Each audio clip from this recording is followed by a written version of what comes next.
এটা হচ্ছে গঙ্গাসাগরের last day আর last part. তো এখন কিন্তু সকালবেলা ঘুম থেকে উঠে আমরা সবাই মিলে চলে এসেছিলাম গঙ্গাসাগরে স্নান করতে। স্নান-টান করে আমরা কিন্তু চলে এসেছিলাম হোটেলে। সেখান থেকে রেডি হয়ে পাশেই ছিল কিন্তু আমাদের ভারত সেবাশ্রম। তো ওখানে একটু ঘুরতে গেছিলাম। এখন কিন্তু চলে এসেছি প্রায়। আর মন্দিরটা কিন্তু খুব সুন্দর ছিল। আর এখানে আলপনাটাও কিন্তু দেওয়া ছিল খুব সুন্দর। তারপরে সেখানে একটু ঘোরাঘুরি করে ফটো তুলে চলে এসেছিলাম সকালে ব্রেকফাস্ট করতে। তো আমি নিয়েছিলাম লুচি তরকারি, আমি আর মা। আর আমার বাবা, মাসি, মেসোরা নিয়েছিল ভাত তরকারি।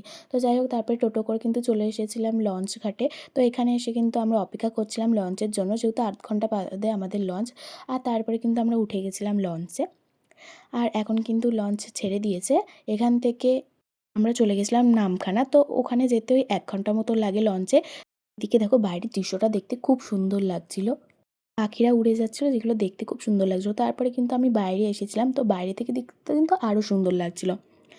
তো এদিকে প্রায় আমরা চলে এসেছিলাম ঘাটের কাছে। লঞ্চ থেকে নেমে কিন্তু টোটো করে চলে এসেছিলাম নামখানা স্টেশন। আর তারপর শিয়ালদা যাওয়ার জন্য আমরা কিন্তু একটা ট্রেনেও উঠে গেছিলাম।